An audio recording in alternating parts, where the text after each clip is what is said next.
यदि मैं आज की अपेक्षा दोगुना कार्य सक्षम हो जाऊं तो मैं कार्य को 12 दिनों में समाप्त कर लूंगा। यदि मेरी कार्य दक्षता आज की अपेक्षा 1/3 रह जाए तो उस कार्य को कितने दिनों में पूरा कर सकते हैं। आपको पता है कि टाइम और इफिशियंसी क्या होते हैं, एक दूसरे के रेसिप्रोकल होते हैं, मतलब व्युत्क्रमानुपाती होते हैं। तो जैसे कि मेरी जो कार्य दक्षता दुगनी है तो मैं काम करने में कितना समय लेता हूँ, 12 दिन का। लेकिन अगर मेरी ओरिजिनल हो, ओरिजिनल कितनी होगी, 1 होगी, तो यहाँ पर 2 से डिवाइड हो जाएगा, सॉरी यहाँ से 2 से क्या हो जाएगा, समय में 2 से मल्टीप्लाई हो जाएगा, तो ये 24 लगेगा। तो इसे 24 दिन का समय लगेगा। ठीक है।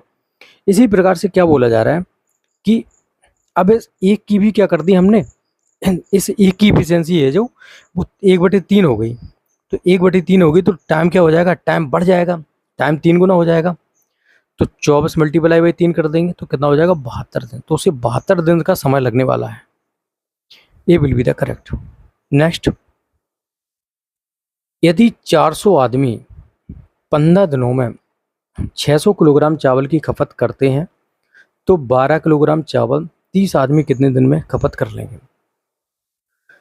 भाई 400 आदमी है, 15 दिनों में काम कितना है, 600, बराबर क्या करना है कि ये मतलब 30 आदमी कितने दिनों में 12 किलोग्राम चावल को ख़त्म कर लेंगे। तो यहाँ से आ गया 12 पंचे 60 50, और ये 8 आ जाएगा यहाँ से, 15 अट्ठे 120, 30 चौको 120। ठीक है।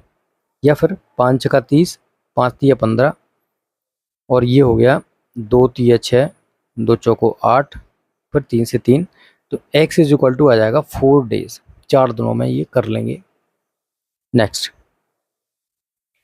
ए एक कार्यखंड को 18 दिनों में और बी उसे 12 दिनों में कर सकते हैं। दोनों एक साथ कार्य करना आरंभ करते हैं, किंतु कार्य समाप्त होने से 2 दिन पूर्व ही ए अपना कार्य समाप्त करके चला जाता है। तो कार्य समाप्त होने में कुल लगा समय कितना है। देखो एक इम्पोर्टेंट नोट कर लो, जब भी कोई पूर्व लिखे हो ना, पूर्व लिखा हो तो उसका कार्य आपको ऐड करना है। That's it.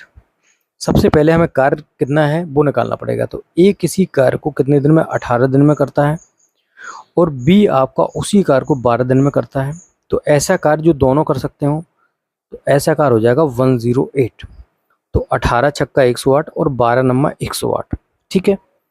अब क्या बोला जा रहा है कि ये जो है मतलब 2 दिन पहले ही ये चला गया, तो कुल कार्य कितना था, 108। 2 दिन पहले चला गया तो उसके कार्य को जोड़ दो, एक के कार्य को। तो एक की इफिशियंसी 2, तो उसने 2 दिन में कितना काम किया होगा, 12। अब इस पूरे कार्य को 6 मतलब ए प्लस बी को मिलकर करना है। तो 108 प्लस के 12 बटे 9 6 15, ये कितना हो जाएगा, 120 बटे 15। तो ये हो जाएगा 15 अट्ठे 120, 8 डेज। सी यहाँ से क्या हो जाएगा, करेक्ट हो जाएगा।